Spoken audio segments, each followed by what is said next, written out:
Hello friend, this is physics with Swapnil और आज अपन कर रहे हैं chapter first chemical reaction and equation. इसका अपन कर रहे हैं वन शॉट कर रहे हैं। तो इसमें सबसे पहले हमें कुछ चीज़ें समझनी है कि सबसे केमिकल रिएक्शन क्या होता है। अगर हम बात करते हैं केमिकल रिएक्शन की तो आप सबको थोड़ा बहुत तो आइडिया होगा। जब कोई नई चीज़ बनती है उसको बोलते हैं केमिकल रिएक्शन। जैसे आप कागज़ को जलाओ तो राख बनेगी, तो राख एक नई चीज़ है और वो चीज़ रिवर्स नहीं हो सकती, राख से आप वापस कागज़ बना सकते हैं। तो ये क्या हुआ, केमिकल रिएक्शन। लेकिन थोड़ा और अगर आप ध्यान दें तो जैसे मान लीजिए दो एलिमेंट हैं ए और बी और ये रिएक्ट कर रहे हैं सी और डी से, और इनके बीच में बॉन्ड टूटता है, ए और बी के बीच में बॉन्ड टूटता है और सी और डी के बीच में बॉन्ड टूटता है और बन जाता है ए और डी और सी और बी, सी और बी। ठीक है, तो आप मान सकते हैं कि दो दोस्त हैं, जैसे ए और बी की दोस्ती है और सी और डी की दोस्ती है। ठीक है, फिर क्या होता है कि दोस्त एक्सचेंज हो जाते हैं। ठीक है, ए जो है दोस्ती कर लेता है, आप डी से दोस्ती कर लेता है और जो आपका सी है वो दोस्ती करता है बी के। तो ये क्या थे, ओल्ड बॉन्ड्स थे। ये क्या थे, ओल्ड बॉन्ड्स, ये पुराने बॉन्ड्स थे। ठीक है, और ये क्या बन गए हैं, न्यू बॉन्ड्स। ये क्या बन गए हैं, न्यू बॉन्ड्स। ठीक है, तो हम केमिकल रिएक्शन को बोल सकते हैं ओल्ड बॉन्ड ब्रेक, पुराने बॉन्ड ब्रेक होते हैं, एंड न्यू बॉन्ड फॉर्म, और नए बॉन्ड क्या हो जाते हैं, बनते हैं। ठीक है, तो जिसमें ओल्ड बॉन्ड ब्रेक होते हैं और नए बॉन्ड बनते हैं उसी चीज़ को हम क्या बोलते हैं, केमिकल रिएक्शन बोलते हैं। ठीक है, आई होप आपको समझ में आ गया होगा। ठीक है, केमिकल रिएक्शन क्या होता है। अब आपसे एक एग्जांपल से पूछते हैं कि आप बताइएगा कि वो केमिकल रिएक्शन है या नहीं है। ठीक है, तो अपन ने आइस लिया है और आइस को अपन ने हीट किया है। आइस को अपन ने क्या कर दिया है, हीट कर दिया है, और हम जानते हैं हीट करने के बाद वो क्या बन जाएगा, वाटर बन जाएगा। तो हमें बताना है कि ये केमिकल रिएक्शन है या नहीं है। ठीक है, तो आप बताइए है या नहीं है। तो ये केमिकल रिएक्शन नहीं है, क्यों, क्योंकि सॉलिड में जो वाटर पार्टिकल्स थे वो पास पास थे। सॉलिड में क्या थे, वाटर पार्टिकल्स बहुत ही ज़्यादा क्लोज थे, लेकिन लिक्विड में वाटर पार्टिकल्स क्या हो गए, दूर हो गए, इनके बीच में स्पेसिंग क्या हो गई, बढ़ गई। लेकिन क्या बॉन्ड टूटा, क्या ऑक्सीजन और हाइड्रोजन के बीच का बॉन्ड टूटा, क्या ये बॉन्ड ब्रेक हुआ, क्या नहीं हुआ, बस मॉलिक्यूल के बीच में स्पेसिंग चेंज हो गई। तो जब तक बॉन्ड नहीं टूटेगा, जब तक बॉन्ड ब्रेक नहीं होगा, जब तक केमिकल रिएक्शन नहीं होता है। ठीक है, तो आई होप इस एग्जाम्पल से और भी आपको क्लियर होगा केमिकल रिएक्शन क्या होता है। तो केमिकल रिएक्शन क्या होता है, जो हमारा चैप्टर था उसका वर्ड तो आप समझ में आ गया होगा, व्हाट इज केमिकल रिएक्शन। अब सेकंड क्या है कि इक्वेशन। इक्वेशन क्या होती है, इक्वेशन का मतलब क्या होता है। तो जैसे कि एक अपन एग्जांपल लेते हैं, एक हमने मैग्नीशियम रिबन ली, ये मान लीजिए क्या लिया, मैग्नीशियम रिबन की लिया और इसको अपन ने बर्न कर दिया। क्या कर दिया, बर्न। ठीक है, मैग्नीशियम रिबन क्या कर दिया, अपन ने बर्न कर दिया। ठीक है, और अपन को मिला एस। ठीक है, सफ़ेद ऐश मिली अपन को। ठीक है, अपन को क्या मिल गई, ऐश मिल गई है ना। और अपन तो केवल ऐसी मिलती है और कुछ नहीं मिलता है। तो ये आप लैब में भी करोगे, आपके टीचर करवाएंगे कि मैग्नीशियम रिबन लेंगे और उसको जलाया जाएगा। जब जलाया जाएगा तो एकदम जैसे दिवाली की फुलझड़ी जलती है ना, डैजलिंग वाइट फ्यूम के साथ, ठीक है, वैसे ही जलेगी मैग्नीशियम रिबन। और कोई भी चीज़ जलती है तो ऐश मिलता है। ठीक है, तो ये आप देखोगे। तो हम बात करते हैं, चर्चा करते हैं इक्वेशन क्या होती है। तो हम इसको ऐसे लिख सकते हैं, मैग्नीशियम रिएक्ट्स विथ, क्या लिख सकते हैं, मैग्नीशियम प्लस ऑक्सीजन। बर्निंग मतलब होता है ऑक्सीजन। ठीक है, लिख सकते हैं ऑक्सीजन। ठीक है, और एस जो होती है वो मैग्नीशियम ऑक्साइड होता है। क्या होता है, मैग्नीशियम ऑक्साइड होता है। ठीक है, तो देखो एक तो हो गया वर्ड में, ये जो भी मैंने लिखा है ये लिख दिया वर्ड में। ठीक है, शब्दों में लिख दिया कि एक मैग्नीशियम रिबन थी, उसको बर्न किया तो हमें एस मिली, ये हो गया वर्ड। तो जो चीज़ हम वर्ड में बोलते हैं उसको हम छोटा कर सकते हैं। कैसे छोटा कर सकते हैं, हमने इसके वो लिख दिया कि बर्न मतलब क्या होता है, ऑक्सीजन मतलब होता है, एस मतलब क्या होता है, मैग्नीशियम ऑक्साइड। हाँ ठीक है, ज़्यादा बड़ा लग रहा है पहले से, लेकिन इसको और भी छोटा किया जा सकता है। कैसे, सिंबल फॉर्म में। सिंबल फॉर्म में कैसे, मैग्नीशियम का सिंबल होता है Mg, ऑक्सीजन का होता है O2 और मैग्नीशियम ऑक्साइड होता है MgO। तो देखिए ये वर्ड में कितना लंबा जा रहा था, लेकिन देखो सिंबल्स के फॉर्म में लिखा तो कितना छोटा आ गया। तो जब हम किसी चीज़ को जो हम करते हैं, केमिकल रिएक्शन जब होता है उसको हम सिंबल्स के फॉर्म में लिखते हैं, तो वो क्या कहलाता है, करेक्ट इक्वेशन। क्या कहलाता है, इक्वेशन कहलाता है। ठीक है, तो कोई भी चीज़ को अगर अपन सिंबल के फॉर्म में लिखें, ठीक है, तो ये एरो बताता है रिएक्शन किस तरफ प्रोसीड कर रहा है, आगे की तरफ जा रहा है। तो ये चीज़ कहलाती है हमारी प्रोडक्ट। ये क्या कहलाती है? प्रोडक्ट।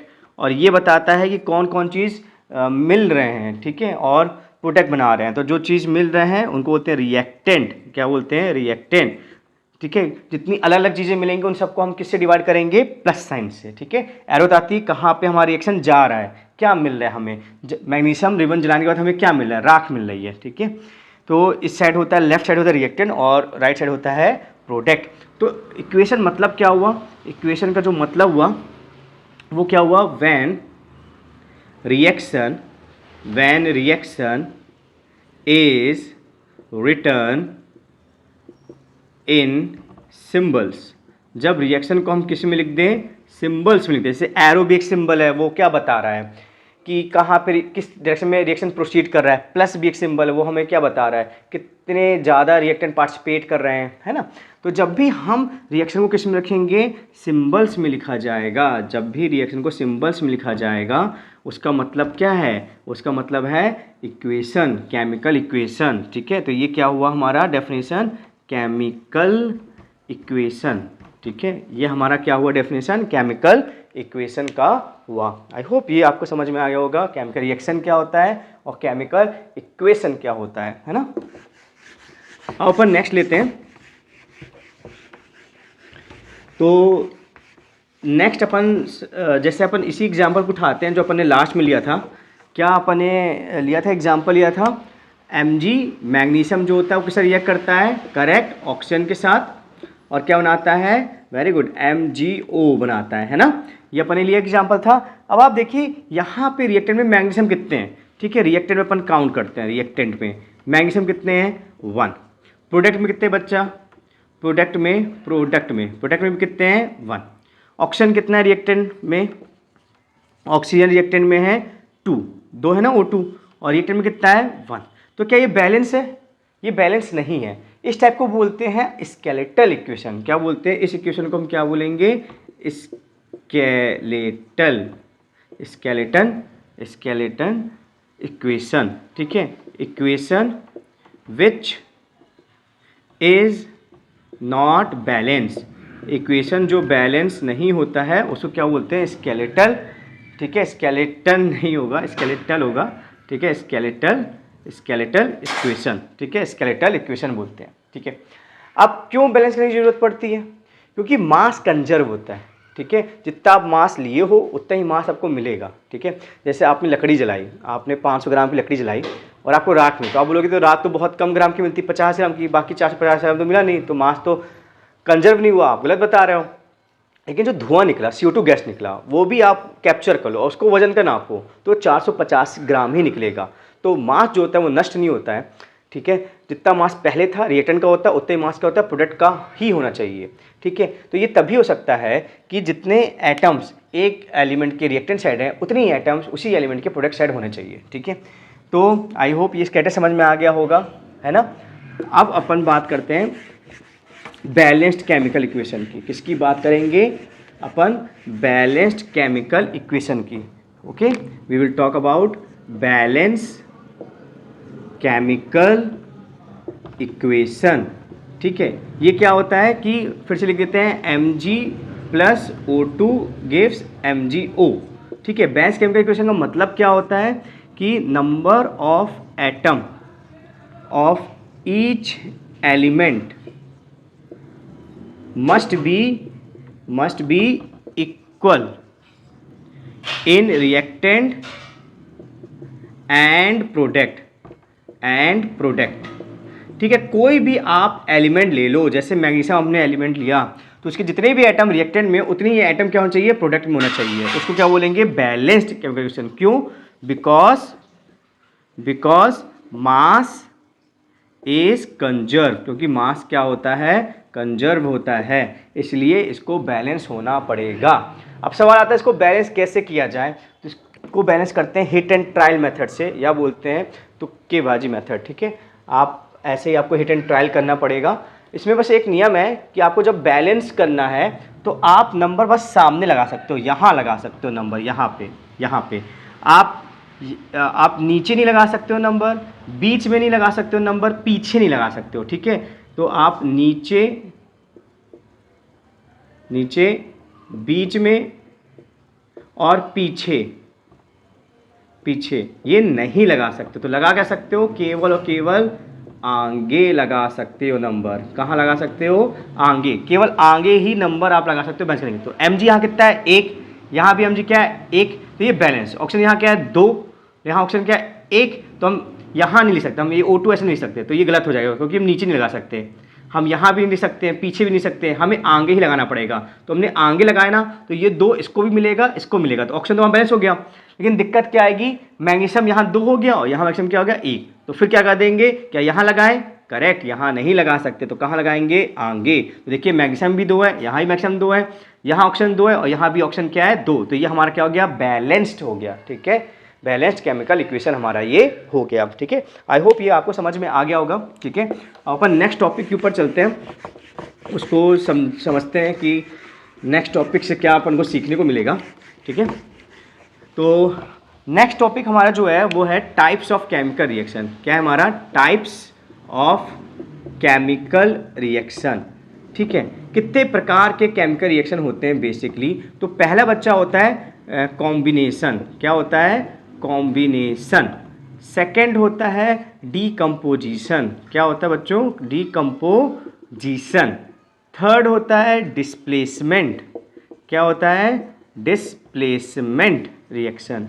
फोर्थ होता है बच्चा डबल डिस्प्लेसमेंट, क्या होता है, डबल डिस्प्लेसमेंट, क्या होता है, डबल डिस्प्लेसमेंट। और फिफ्थ क्या होता है, रिडॉक्स, क्या होता है, रिडॉक्स, ठीक है। तो ये 5 प्रकार के हमें समझना है।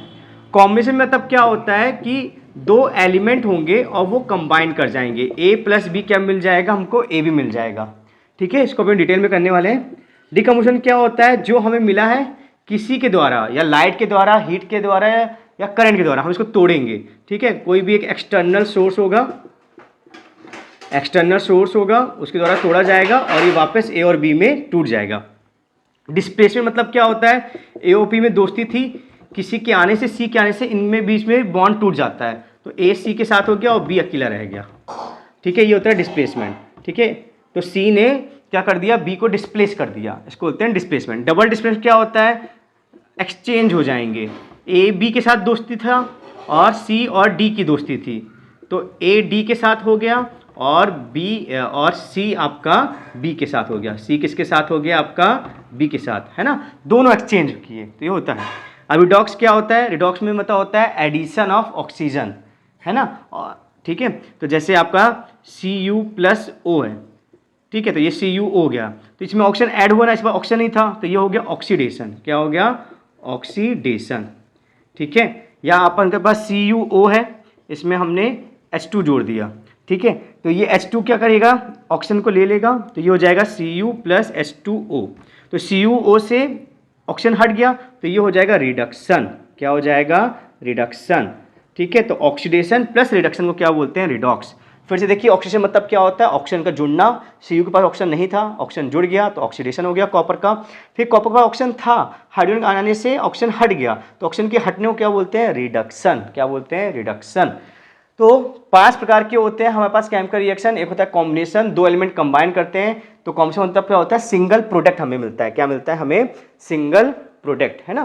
कॉम्बिनेशन में हमारा जो रहता है, ज़्यादातर जो हमें मिलता है कॉम्बिनेशन में, वो हमें मिलता है सिंगल प्रोडक्ट, ठीक है। और डिकम्पोजिशन में क्या मिलता है हमें, सिंगल रिएक्टेंट, ठीक है।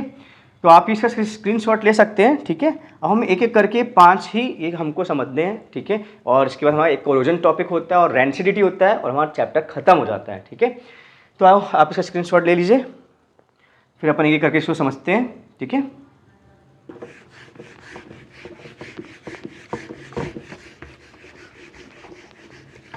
तो अब सबसे पहले अपन समझेंगे पहला क्या था हमारा, करेक्ट, कॉम्बिनेशन रिएक्शन। तो सबसे पहले अपन देखेंगे कॉम्बिनेशन रिएक्शन देखा जाएगा। तो कॉम्बिनेशन रिएक्शन अपन देखते हैं कि ये है क्या, कॉम्बिनेशन रिएक्शन मैंने आपको बताया था कि जो कॉम्बिनेशन रिएक्शन है वो किस फॉर्म का होता है, A+B गिव्स AB, ठीक है। मतलब रिएक्टेंट कंबाइन होंगे और हमें क्या मिलेगा, सिंगल प्रोडक्ट, हमें क्या मिलेगा, सिंगल प्रोडक्ट हमें मिलने वाला है, ठीक है। तो वो एक दो बहुत पॉपुलर एग्जांपल हैं। जो पहला एग्जांपल है वो अपन कर चुके हैं, जब मैग्नीशियम को अपन बर्न करेंगे तो अपन को वाइट ऐश मिलेगी। MgO क्या होता है, वाइट ऐश होती है, ठीक है ना। और ये बर्न करेगा वाइट डैजलिंग फ्यूम के साथ। कैसे बर्न करेगा, वाइट डैजलिंग फ्यूम्स के साथ ये क्या करेगा, बर्न करेगा, ठीक है। तो आपको तैयार रखना है। इसको बैलेंस भी अपन ने कर लिया था, तो वही मैं लिख दे रहा हूँ और कुछ नहीं है, ठीक है। अपन बहुत बार डिस्कस कर चुके हैं। सेकंड क्या होता है, एक हमारे पास चूना होता है, चूने में अगर अपन हम पानी डाल दें, ठीक है, तो एक चीज़ बनती है जिसको बोलते हैं स्लेक लैम्प, CaOH का होल्ट और बहुत ज़्यादा हीट निकलती है, ठीक है। तो ये हम इसको बोलते हैं क्विक लाइम, इसका नाम होता है क्विक लाइम होता है, और इसको बोलते हैं स्लेक्ड लाइम। क्या बोलते हैं, स्लेक्ड लाइम, ठीक है। एक होता है आपका क्विक लाइम होता है और एक होता है स्लेक्ड लाइम, है ना, ठीक है। तो चूने को क्या बोलते हैं, क्विक लाइम बोलते हैं, और जब पानी डालेंगे तो क्या मिलेगा, स्लेक्ड लाइम, और बहुत ज़्यादा हीट अपन को मिलेगी, ठीक है। तो ये हमारा है कौन सा, कॉम्बिनेशन रिएक्शन के हमारे दो एग्जाम्पल्स हैं, ठीक है। तो ये आपको याद रहने चाहिए, ठीक है। अब कुछ और आ जाते हैं बीच में, कुछ टाइप के रिएक्शंस आ जाते हैं, उसको भी अपन डिस्कस कर लें जो NCERT में दिया गया है। जैसे एक दिया गया है कंबस्सन रिएक्शन, क्या दिया गया है, कंबस्सन, ठीक है। क्या दिया गया है, कंबस्सन रिएक्शन दिया गया है। तो देखते हैं कंबस्सन जो रिएक्शन है वो होता क्या है। तो देखते हैं कॉम्बिनेशन रिएक्शन मतलब क्या होता है, रिएक्शन विद ऑक्सीजन, या किसी को जब हम जलाते हैं, जैसे कोयले को जलाए, कोयले मतलब कार्बन को जलाए तो हम जानते हैं CO2 गैस मिलेगी और क्या मिलेगी, एनर्जी अपन को मिलेगी, ठीक है। ये हमारा क्या है, कार्बन है, ठीक है। सेकेंड रिएक्शन जो हमें कॉम्बिनेशन में हमें याद रखना है, ठीक है, वो है मीथेन गैस। अगर हम मीथेन गैस या गोबर गैस को भी जलाएंगे तो हमें क्या मिलेगा, CO2 प्लस वाटर मिलेगा और बहुत सारी क्या मिल जाएगी, हमें एनर्जी मिल जाएगी, ठीक है। अब आई होप ये दोनों रिएक्शन आपको समझ में आ गया होगा, ठीक है। जब कार्बन को जलाएंगे तो CO2 गैस मिलेगी और CH4 जलाएंगे तो CO2 और वाटर मिलेगा। तो ये हो गया कॉम्बिनेशन रिएक्शन का एग्जाम्पल। अब हम बात करते हैं रिस्पायरेशन रिएक्शन की बात कर रहे हैं। अब हम बात करेंगे रिस्पायरेशन या रिस्पिरेशन रिएक्शन की अगर हम बात करते हैं तो रिस्पिरेशन रिएक्शन में क्या होता है, जो ग्लूकोज होता है C6H12O6, ठीक है, वो रिएक्ट करता है ऑक्सीजन के साथ और हमें देता है CO2 plus H2O plus energy, ठीक है। तो जब ये टाइप का रिएक्शन होता है, जब ग्लूकोज हाँ ऑक्सीजन के साथ रिएक्ट करता है और हमें एनर्जी मिलती है, तो उसको बोलते हैं रिस्पिरेशन। अब देखिए बैलेंस नहीं है, कार्बन 6 है, यहाँ कार्बन 1 है, तो यहाँ लगा देंगे 6, ठीक है। अब हाइड्रोजन देखिए 12 है, यहाँ पे 2 है, तो यहाँ भी आप क्या लगा दोगे 6, तो हाइड्रोजन 12 हो गया, कार्बन 12 हो गया। अब ऑक्सीजन की नहीं है, ऑक्सीजन 6 2 8 है, और तो यहाँ भी आप ऑक्सीजन 6 लगा दीजिए, तो चलो 6 2 12, और यहाँ पे भी कितना हो जाएगा, ऑक्सीजन 6 2 12 और 6 18, तो यहाँ भी हो गया 6 2 12 6 18। यहाँ देखिए कार्बन कितना है रिएक्टेंट में, फिर से देखिए कार्बन रिएक्टेंट में कितना है 6, और प्रोडक्ट में कितना है कार्बन 6। हाइड्रोजन के लिए 6 यहाँ कार्बन है, हाइड्रोजन 12, यहाँ भी हाइड्रोजन 6 दोनों भी 12, तो हाइड्रोजन यहाँ 12 यहाँ भी 12। अब ऑक्सीजन यहाँ देखिए, ऑक्सीजन यहाँ पे 6 2 12 6 18 18, और यहाँ पे ऑक्सीजन 6 2 12 और 6 18, तो ये पूरा हमारा बैलेंस्ड हो गया, ठीक है। तो ये रिस्पिरेशन रिएक्शन है ना। तो इसी टाइप की कुछ और बीच में जो रिएक्शन दिए गए NCERT में वही अपन डिस्कस कर रहे हैं। और एक दिया गया है वर्ड वाइट वॉशिंग। क्या दिया गया है, वाइट वॉशिंग। तो वाइट वॉशिंग क्या होता है, जैसे गाँव बोलते चूना पुतवाना होता है, तो उसमें क्या होता है कि हमने देखा था रिएक्शन कि चूने में जब हम पानी डालते हैं तो हमें क्या मिल जाता है, CaOH का होल ट्वाइस, इसको क्या बोलते हैं, करेक्ट, स्लेक्ट लाइम बोलते हैं। अब यही स्लेक्ट लाइम है, ठीक है, ये दीवारों में लगा हुआ है, इसका घोल लगा हुआ है और एयर में मौजूद तो CO2 गैस है, इसके साथ रिएक्ट कर जाती है और बनाती है CaCO3 प्लस वाटर, और ये क्या होता है, वाइट कलर का होता है, तो हमारी दीवार क्या हो जाती है, पुत जाती है, ठीक है। इसको बोलते हैं कैल्शियम कार्बोनेट। क्या बोलते हैं, कैल्शियम कार्बोनेट, ठीक है, कार्बोनेट बोलते हैं। तो आई होप ये वाइट वॉशिंग आपको समझ में आ गई होगी कि पहले क्विक लाइम लिया जाता है, क्विक लाइम को पानी में डाला जाता है तो स्लेक लाइम बनता है और बहुत ज़्यादा हीट प्रोड्यूस होती है, पानी बहुत ज़्यादा गर्म हो जाएगा आपका, और फिर ये उससे जो घोल बना है स्लेक लाइम का वो दीवार में तो चिपका ही हुआ है ना, और जो एयर मौजूद है आसपास की उसका जो CO2 गैस है उसके साथ रिएक्ट कर जाता है और क्या आता है CaCO3 जो वाइट कलर का होता है, तो दीवार पूरी वाइट पुज जाती है, इसको बोलते हैं कैल्शियम कार्बोनेट। आई होप इसके स्क्रीनशॉट आप लेते जाइए, ठीक है, ये वाइट वॉशिंग है। अब जो हमारा नेक्स्ट है वो है पहला टाइप का क्या था, कॉम्बिनेशन रिएक्शन, ठीक है, कॉम्बिनेशन रिएक्शन था पहला। तो कॉम्बिनेशन रिएक्शन में हमने क्या देखा था, कॉम्बिनेशन रिएक्शन में कि 2 रिएक्शन हमने देखे थे कॉम्बिनेशन में, आपको याद है कौन कौन से, बताइए।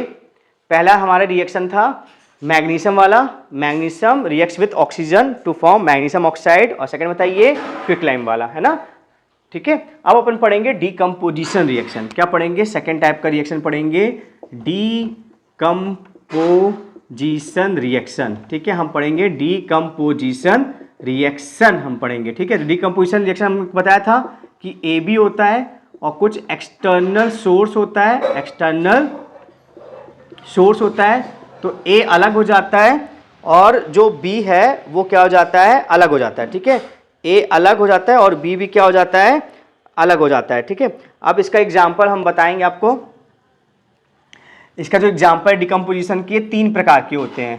पहला होता है थर्मल डिकम्पोजिशन, सेकेंड होता है इलेक्ट्रोलिसिस, ठीक है, और थर्ड होता है हमारा फोटोलिटिक, क्या होता है, फोटोलिटिक। थर्मल डिकम्पोजिशन में हम क्या करते हैं, डिकम्पोजिशन में हीट का यूज़ करते हैं, किसका यूज़ करते हैं, हीट के द्वारा चीज़ों को तोड़ते हैं। इलेक्ट्रोलिसिस में हम करंट के द्वारा चीज़ों को तोड़ते हैं, ठीक है, और फोटोलिटिक में हम लाइट के द्वारा रिएक्टेंट को तोड़ा जाता है। तो 3 हमारे टाइप्स होते हैं एक्सटर्नल सोर्स के, हीट, लाइट और करंट। तो उसी तरह नाम है थर्मल डिकम्पोजिशन, इलेक्ट्रोलिसिस और फोटोलिटिक, ठीक है। तो एक एक करके इसको स्टडी करते हैं अपन। सबसे पहले देखेंगे अपन थर्मल डिकम्पोजिशन, देखेंगे क्या एग्जाम्पल अपनी बुक में दिया गया है, ठीक है, और हमें क्या देखना है इसमें। तो हम सबसे पहले देख रहे हैं थर्मल डिकम्पोजिशन, ठीक है, क्या देख रहे हैं, थर्मल डिकम्पोजिशन अपन देख रहे हैं। तो थर्मल डिकम्पोजिशन में सबसे पहला टाइप का हमारा जो रिएक्शन रहेगा वो रहेगा PbNO3 का होल ट्वाइस। ये अपने ट्रायंगल किया है, ट्रायंगल मतलब होता है हीट, तो ये टूट जाएगा, ये टूटेगा PbO plus NO2 plus O2 में टूटेगा।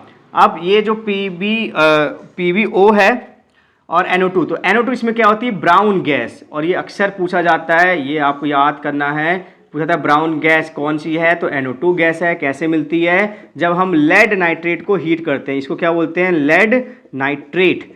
तो जब हम लेड नाइट्रेट को हीट करते हैं तो हमें ब्राउन गैस मिलती है, ठीक है। तो ये पहला एग्जाम्पल हो गया हमारा थर्मल डिकम्पोजिशन का, इसको स्क्रीनशॉट ले लीजिए आप। अब सेकंड जो है कि जो हमारे पास ये था CaCO3, याद है क्या था ये, इसको क्या बोलते थे, करेक्ट, कैल्शियम कार्बोनेट, इसको क्या बोलते हैं, कैल्शियम कार्बोनेट बोलते हैं। जब कैल्शियम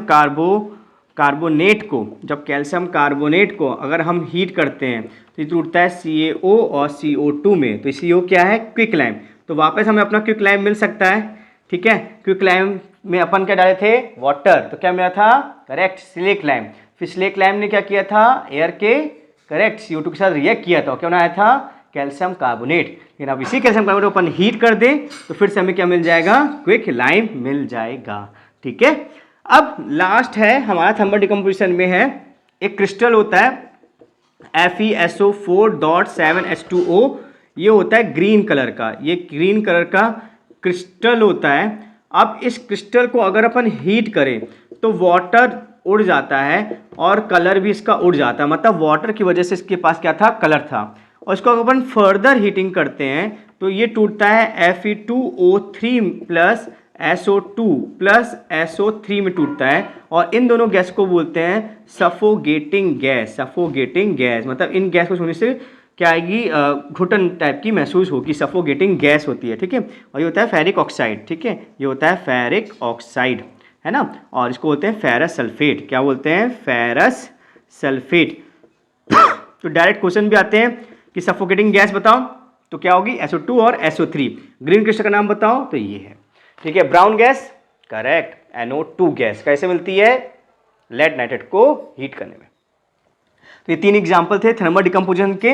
अब अपन चलते हैं इलेक्ट्रोलिसिस में चलते हैं। इलेक्ट्रोलिसिस का बस एक ही आपके पास है, बहुत सिंपल सा है इलेक्ट्रोलिसिस। तो इलेक्ट्रोलिसिस की अगर बात करें तो क्या देखा गया है कि वाटर में अगर आप करंट को पास करवाओगे वाटर में, तो वाटर जो है H2 और O2 में टूट जाएगा। इसको बैलेंस करना है, यहाँ H2 2 है, यहाँ भी 2 है, ऑक्सीजन यहाँ 1 है, यहाँ 2 है, तो क्या करेंगे? सामने 2 लगाएंगे, तो ऑक्सीजन 2 हो गया, लेकिन आप हाइड्रोजन कितना हो गया? 4, तो यहाँ पे लगा देंगे 2। तो हम क्या देख रहे हैं कि we get 2 volume of H2 compare to oxygen, oxygen का जितना हमें मिल रहा है उसका 2 गुना क्या मिल रहा है? हमें हाइड्रोजन मिल रहा है, ठीक है। और ये जो हमें हाइड्रोजन मिलता है, ये जो हमें हाइड्रोजन प्राप्त होता है वो कैथोड में प्राप्त होता है। क्या होता है? कैथोड में प्राप्त होता है हमें हाइड्रोजन। और ऑक्सीजन हमें जो मिलता है वो एनोड में मिलता है। कहाँ मिलता है? एनोड। अगर कैथोड एनोड क्या है? तो एक सेल होता है, इसमें ये प्लेट्स हैं, ठीक है, और आप करंट पास करवा रहे हो, ठीक है, और ये वाटर है। तो जब वाटर टूटेगा, किस में टूटेगा? H2 और O2 में टूटेगा, तो आपको हाइड्रोजन कहाँ मिलेगा? कैथोड में मिलेगा, ठीक है। तो कैथोड हमारा क्या है? निगेटिव। तो आपको यहाँ पे हाइड्रोजन मिल जाएगा, यहाँ पे क्या मिल जाएगा? हाइड्रोजन, ठीक है। और एनोड में क्या मिलेगा? आपको एनोड में मिलेगा ऑक्सीजन। यहाँ ये एनोड है क्योंकि पॉजिटिव प्लेट है, तो यहाँ क्या मिल जाएगा? ऑक्सीजन। और क्या ध्यान रखना है कि हाइड्रोजन क्या मिलेगा? 2 गुना मिलेगा ऑक्सीजन के मुकाबले, ठीक है। तो ये तो हो गई हमारी इलेक्ट्रोलिसिस, ठीक है। अब जो नेक्स्ट है हमारा इलेक्ट्रोलिसिस के बाद में 3 टाइप के रिएक्शन होते हैं। क्या बचा तीसरा? करेक्ट, तीसरा है हमारा फोटोलिटिक रिएक्शन। क्या है हमारा? Photolytic reaction. तो फोटोलिटिक रिएक्शन बहुत सिंपल है। फोटोलिटिक रिएक्शन में क्या होता है? हम AgCl लेते हैं। AgCl जो होता है सफ़ेद कलर का होता है, वाइट कलर का होता है, और इसमें अगर हम सनलाइट पास करवाते हैं, क्या पास करवाते हैं? सनलाइट पास कराते हैं, तो ये अलग हो जाता है Ag और Cl में, और ये ग्रे कलर का होता है, ठीक है। तो पूछता है कि Ag का क्या कलर मिला? तो ग्रे। किससे मिला? AgCl से। उसका कलर क्या था? वाइट था। और ये यूज होता है ब्लैक एंड वाइट फोटोग्राफी में। कहाँ यूज होता है? ब्लैक एंड वाइट फोटोग्राफी में। पुराने ज़माने में जब फोटोग्राफी होती थी तो ब्लैक वाइट होती थी। कभी आपने देखा है ब्लैक वाइट फोटोग्राफी? है ना कहीं देखा होगा, नहीं देखा होगा तो नेट में तो मिल ही जाएगा, देखना। तो उसमें ये केमिकल यूज होता था, AgCl, ठीक है। तो आई होप थर्मल डिकम्पोजिशन भी आपका हो गया है। तो आप कितना बचा है आपका? मतलब डिकम्पोजिशन हो गया। अब क्या बचा है आपका? Displacement reaction. कौन सा बचा है आपका? Displacement reaction. तो उसको भी देख लेते हैं। उसके पहले रिवाइज कर लेते हैं फिर से अपन ने क्या क्या किया था। तो बताइए कॉम्बिनेशन में क्या किया था? Mg + O2 gives MgO। फिर कौन सा किया था अपन ने? कॉम्बिनेशन में क्या किया था बताइए? Quick lime reacts with water to form slaked lime, ठीक है। और फिर अपन ने थर्मल डिकम्पोजिशन किया। उसके 3 रिएक्शन कौन कौन से किए थे? PbNO3 का होल ट्वाइस। लेड नाइट्रेट को अब हीट करेंगे तो क्या मिलेगा? लेड ऑक्साइड, NO2 और O2, जहाँ पे NO2 क्या होता है? Correct, brown gas. और फिर सेकंड जो इंपॉर्टेंस का रिएक्शन है वो है फेरस सल्फेट को अपन हीट करेंगे तो फेरिक ऑक्साइड, SO2 और SO3 गैस मिलेगी, जो कि कैसी होती है? सफोकेटिंग गैस, ठीक है। और फिर हमने बताया इलेक्ट्रोलिसिस, जब वाटर में करंट पास करेंगे तो हाइड्रोजन और ऑक्सीजन मिल जाएगा। और थर्ड देखा था लाइट। अगर AgCl में अगर अपन लाइट पास करवाते हैं, ठीक है, तो Ag अलग हो जाता है और Cl अलग हो जाता है, ठीक है। अब अपन पढ़ते हैं डिस्प्लेसमेंट रिएक्शन। थर्ड टाइप का हमारा जो रिएक्शन था वो है हमारा डिस्प्लेसमेंट रिएक्शन। हमारा कौन सा रिएक्शन है? Displacement reaction. ये थर्ड टाइप का। तो मैंने बताया था A और B में अच्छी दोस्ती थी, लेकिन किसी के आने से ये दोस्ती टूट गई, ठीक है। A C के साथ दोस्ती बनाया और B अकेला। क्या आपके साथ कभी ऐसा हुआ है किसी के आने से दोस्ती टूटी है? ठीक है। तो अपन इसे एग्जांपल लेते हैं Zn मेटल, हम HCl के लेते हैं। तो देखा गया है कि Zn ज़्यादा रिएक्टिव है, मोर रिएक्टिव। क्या है? मोर रिएक्टिव है, ठीक है, compare to what? Hydrogen, hydrogen क्या होता है, लेस रिएक्टिव होता है, ठीक है। जब हम एसिड बेस एंड सॉल्ट पढ़ेंगे, या मैंने वैसे ही पढ़ाया है, आप लेक्चर चेक कर लेना, acid in one salt, base in one salt and salt in one salt, उसमें रिएक्टिव सीरीज लिखवाई है कि कौन मेटल ज़्यादा रिएक्टिव होता है, कौन सा एलिमेंट ज़्यादा रिएक्टिव होता है। तो जो ज़्यादा रिएक्टिव होगा वो कम रिएक्टिव वाले को किक मार देगा कि यहाँ से भगो, यहाँ से, ठीक है। तो जेटन इसको किक मारेगा, ये बाहर भगेगा, तो जेटन किसके साथ दोस्ती करेगा, Cl के साथ, और बेचारा हमारा हाइड्रोजन अकेला हो जाएगा, ठीक है। इसको बोलते हैं डिस्प्लेसमेंट रिएक्शन, इसमें भी हीट निकलती है, ठीक है। तो एक ये रिएक्शन आप याद रखेंगे डिस्प्लेसमेंट का, है ना। अब एक और अपन देखेंगे जो कि बहुत फेमस रिएक्शन है, दूसरा वाला भी देख लेते हैं अपन, फेमस रिएक्शन। तो फेमस रिएक्शन क्या है, ये सब आप लैब में करोगे। आप आयरन लेना और आयरन को अपन कॉपर सल्फेट में डाल देते हैं। कॉपर सल्फेट ब्लू कलर का सोल्यूशन होता है, ब्लू कलर का सोल्यूशन होता है। तो फिर से वही, ये मोर रिएक्टिव है, ये क्या है, मोर रिएक्टिव है, और ये क्या है, लेस रिएक्टिव है। हमारा कॉपर क्या है, लेस रिएक्टिव है। तो ये क्या करेगा, आयरन क्या करेगा, कॉपर को किक मारेगा, भगो यहाँ से। तो ये FeSO4 प्लस Cu, तो Cu हमारा अकेला हो गया, ठीक है। और ये कलर क्या होता है, ग्रीन होता है। तो सोल्यूशन हमारा ब्लू से ग्रीन हो जाता है। और ये हमारा कॉपर क्या होता है, रेडिश ब्राउन होता है, जो टेस्ट ट्यूब में चिपक जाता है, रेडिश ब्राउन, ठीक है। तो आई होप आपको डिस्प्लेसमेंट रिएक्शन भी समझ में आ गया है बहुत ही अच्छे से, ठीक है। अब हमारा फिफ्थ रिएक्शन है। फिफ्थ रिएक्शन कौन सा है हमारा, बताइए। Fifth reaction, correct, double displacement reaction. क्या है, डबल डिस्प्लेसमेंट रिएक्शन, और इसको बोलते हैं प्रेसिपिटेशन रिएक्शन भी, ठीक है। तो पहला क्या था हमारा, कॉम्बिनेशन, सेकंड क्या था, डिकम्पोजिशन, थर्ड क्या था, डिस्प्लेसमेंट। अब चौथा है कि हमारा डबल डिस्प्लेसमेंट रिएक्शन। तो अब हम बात करेंगे, चर्चा करेंगे डबल डिस्प्लेसमेंट रिएक्शन की। इस रिएक्शन को अपन प्रेसिपिटेशन रिएक्शन भी बोला जाता है। डबल डिस्प्लेसमेंट जो रिएक्शन होता है, double displacement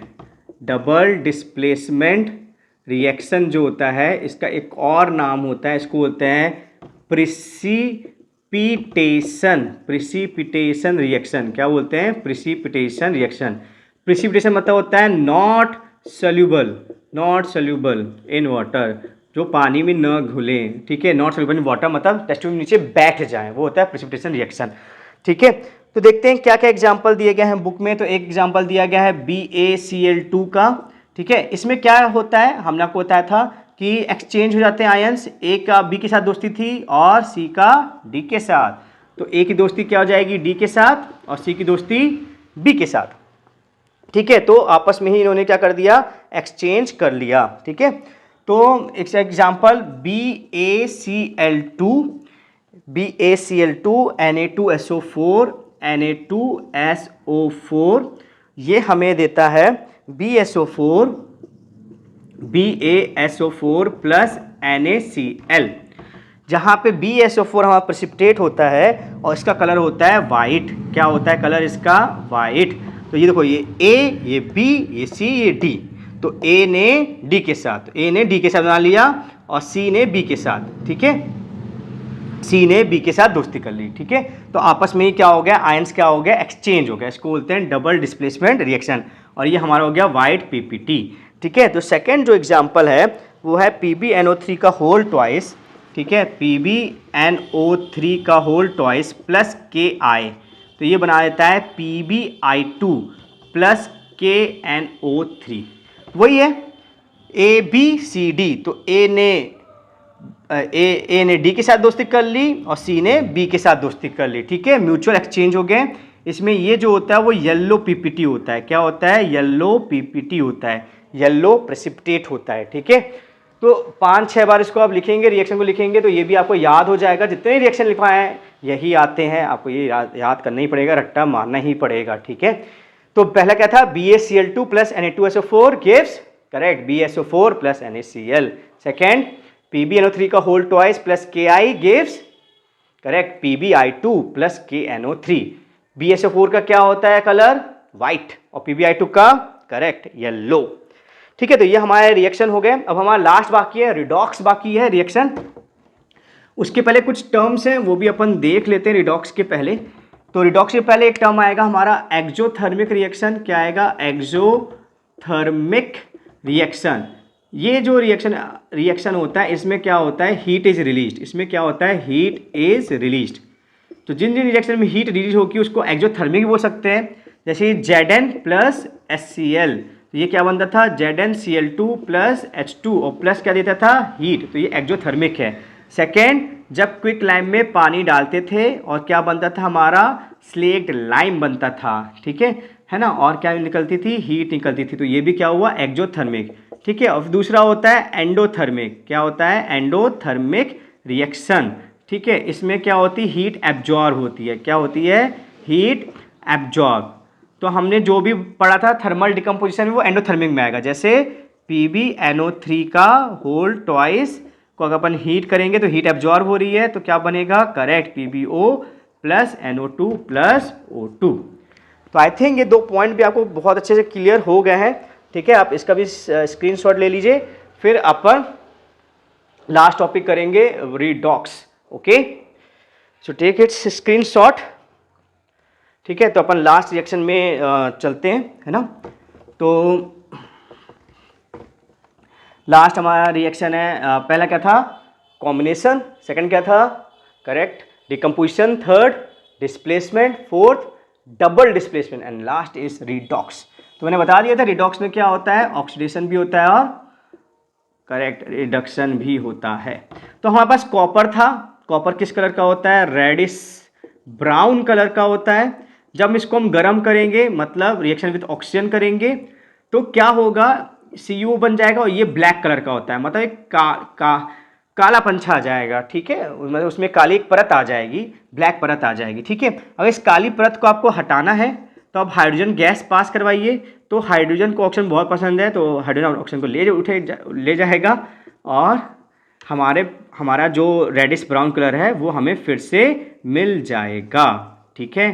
chemistry is all about reaction, और जितने मैंने रिएक्शन लिखवाए हैं वो ही आते हैं बोर्ड एग्जाम में, आपको पूरे याद होने चाहिए, ठीक है।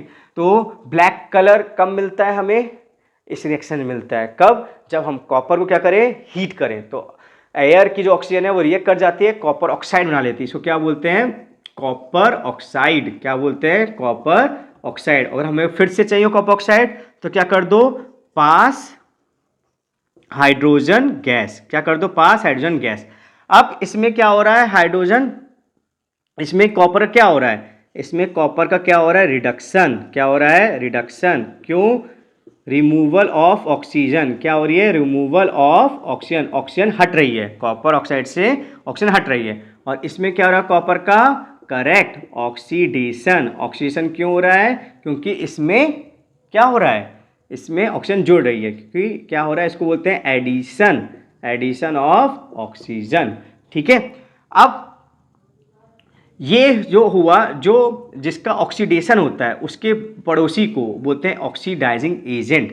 तो हमारा ये ऑक्सीजन क्या हुआ, ऑक्सीडाइजिंग एजेंट, और जिसका रिडक्शन होता है उसके पड़ोसी को क्या बोलते हैं, रिड्यूसिंग एजेंट, क्या बोलते हैं, रिड्यूसिंग एजेंट। इसी ने तो रिड्यूस किया इसको, कॉपर ऑक्साइड को, है ना, सब ऑक्सीजन खींच लिया, तो ये क्या हुआ, रिड्यूसर, है ना, रिड्यूस किया उसने, ठीक है।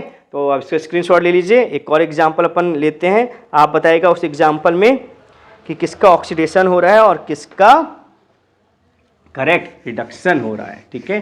तो जिस रिएक्शन में ये दोनों हो जाए, ठीक है, जिस रिएक्शन में ये दोनों हो जाए तो उसको अपन बोलते हैं रिडॉक्स। अभी तो मैंने अलग अलग किया, ऑक्सीडेशन का अलग किया, रिडक्शन का अलग किया। तो जो एग्जांपल है वो है MnO2 प्लस HCl, ठीक है। MnO2 का रिएक्शन HCl करेंगे तो मिलता है MnCl2 plus H2O plus Cl2, क्या मिलता है, MnCl2 plus H2O plus Cl2। अब देखो इसके पास ऑक्सीजन था, अब नहीं है, ठीक है, तो इसका क्या हो गया है, रिडक्शन, क्या हो गया है, रिडक्शन। H के पास ऑक्सीजन नहीं था, अब H के पास क्या आ गया, ऑक्सीजन आ गया है, तो H का क्या हो गया है, करेक्ट, ऑक्सीडेशन। अब जिसका रिडक्शन हुआ है उसके पड़ोसी को क्या बोलेंगे, करेक्ट, तो HCl क्या होगा, रिड्यूसिंग एजेंट, क्या होगा, रिड्यूसिंग एजेंट। और जिसका ऑक्सीडेशन हुआ है उसके पड़ोसी को क्या बोलेंगे, करेक्ट, ऑक्सीडाइजिंग एजेंट। तो ये 2 नंबर का हर बार पूछाता है। ऑक्सीडेशन क्या किसका हुआ, रिडक्शन किसका हुआ, ऑक्सीडाइजिंग एजेंट कौन है, रिड्यूसिंग एजेंट कौन है। तो मैंने आपको बता दिया, जिसका ऑक्सीडेशन होगा उसके पड़ोसी क्या कराएगा, ऑक्सीडाइजिंग एजेंट, और जिसका रिडक्शन होगा उसका पड़ोसी क्या कहलाएगा, करेक्ट, रिड्यूसिंग एजेंट कहलाएगा। ठीक है, अब बस अपन के 2 टॉपिक, एक सब 2 छोटे छोटे टॉपिक बाकी हैं। एक हमारा जो टॉपिक बाकी है वो बाकी है कोरोजन, और एक है बहुत ही सरल रेंसिडिटी। तो उसको भी अपन कवर कर लेते हैं। तो अगर हम बात करते हैं कोरोजन की, तो आपने देखा होगा कि सबसे भंगार वगैरह का काम जो कबाड़ी करते हैं, ठीक है, तो उनके पास कैसे लोहे रहते हैं, एकदम, है ना, खराब टाइप के लोहे रहते हैं, जंग खाए हुए रहते हैं। तो कोरोजन मतलब जंग। अब ये केवल लोहे बस में नहीं होती, और भी चीज़ों में होती है। ठीक है, केवल लोहे तक ये सीमित नहीं है, और भी जो एग्जाम्पल दिए गए हैं वो मैं आपको बताता हूँ। ठीक है, तो जब आयरन आर्टिकल्स जो होते हैं वो रेडिश ब्राउन कलर के हो जाते हैं, ठीक है, तो हम बोल जाते हैं कि ये रस्ट हो गए हैं। ठीक है, तो आयरन आर्टिकल्स, ठीक है, आयरन जो आर्टिकल्स हैं वो क्या हो जाते हैं, थोड़े से रेडिश ब्राउन हो जाते हैं। क्या होते हैं, रेडिश ब्राउन। ठीक है, या सिल्वर, चांदी के सिक्के आप देखिए, अगर आपके पास कोई पुराना पड़ा होगा तो वो क्या हो गया होगा, थोड़ी काली परत चढ़ गई होगी, तो ब्लैक हो जाए वो भी कोरोजन।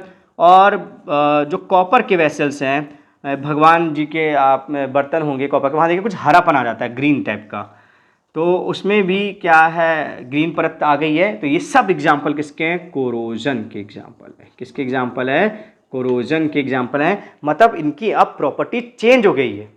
अब भंगार वाला मतलब जो एकदम जंग खाया हुआ लोहा है, क्या उसकी स्ट्रेंथ होगी, क्या जो लोहे की स्ट्रेंथ है, अगर उसमें कोई भी चढ़ेगा बैठेगा तो नीचे गया। ठीक है, तो पूरी प्रॉपर्टी क्या हो जाती है, चेंज हो जाती है। ठीक है, कोरोजन से। ठीक है, तो ये रिएक्शन हो गया। ये आपको याद रखना है कि आयरन आर्टिकल, जो भी आयरन की चीज़ें उसको रेडिश ब्राउन हो जाती हैं, सिल्वर कॉइन ब्लैक हो जाता है, और कॉपर करेक्ट ग्रीन हो जाता है। ठीक है, अब लास्ट जो हमारा है, हमें समझना है वो है रेंसिडिटी। क्या, ठीक है, हमें जो लास्ट समझना है रेंसिडिटी। रेंसिडिटी अपन समझेंगे, रेंसिडिटी क्या होती है। तो आप सब ने कभी ना कभी एक्सपीरियंस किया होगा कि रात को सब्जी आई है और ऐसे खुली किसी ने छोड़ दी, और सुबह तक या दोपहर तक वो एकदम बेस्वाद हो गई, स्वाद ही चेंज हो गया, कुछ उसमें चीज़ें दिखने लगी, मतलब फफूंद टाइप या कुछ भी है ना, स्वाद पूरा चेंज हो गया। इसको बोलते हैं रेंसिड हो गया। ठीक है, जो आपकी चिप्स होती हैं, लेस वगैरह चिप्स होती हैं, है ना, उसमें बहुत ज़्यादा हवा रहती है, वो हवा नहीं है, वो उसमें नाइट्रोजन गैस भरी गई है। तो क्या है, ये 2 एग्जाम्पल मैं क्या समझाना चाहता हूँ, ये कि जो भी ऑयली प्रोडक्ट्स होते हैं, क्या होते हैं, ऑयली प्रोडक्ट्स, जैसे पनीर की सब्जी में ऑयल तो बहुत ज़्यादा होगा ना यार, तो ऑयली प्रोडक्ट्स, चिप्स में भी ऑयल होगा, जब उनको ऑक्सीजन मिल जाता है तो वो क्या हो जाते हैं, रेंसिड हो जाते हैं। रेंसिड मतलब क्या हो जाता है, कलर चेंज हो जाता है, कलर चेंज हो जाता है, और टेस्ट चेंज हो जाता है। क्या हो जाता है, टेस्ट भी क्या हो जाता है, चेंज। इन टोटल वो खराब हो जाते हैं। ठीक है, जिसको अपन फूड पॉइजनिंग भी बोल सकते हैं। ठीक है, लूज वर्ड्स में कि फूड पॉइजनिंग हो जाता है। ठीक है, तो रेंसिडिटी क्या होता है, जब ऑयली प्रोडक्ट्स का रिएक्शन के साथ होता है ऑक्सीजन के साथ, इसलिए चिप्स के पैकेट से एयर हटा के नाइट्रोजन भरी जाती है, क्योंकि नाइट्रोजन सबसे आलसी गैस होती है, वो किसी से रिएक्ट नहीं करती है। इवन जो पुराने बल्ब थे, जो नहीं आते थे, बड़े बड़े बल्ब आते थे 100 वाट के आते थे, उनके भी केसिंग के अंदर क्या भरी जाती थी, नाइट्रोजन गैस भरी जाती थी। तो आई होप इसका स्क्रीनशॉट ले लिए, आपको समझ में आ गया है। Thank you so much, I want your support, keep subscribing my channel, है ना, like my channel and like share my videos. और आपको जो और भी टॉपिक समझने हैं वो मुझे आप कृपया कमेंट पे लिखिए। Thank you so much for your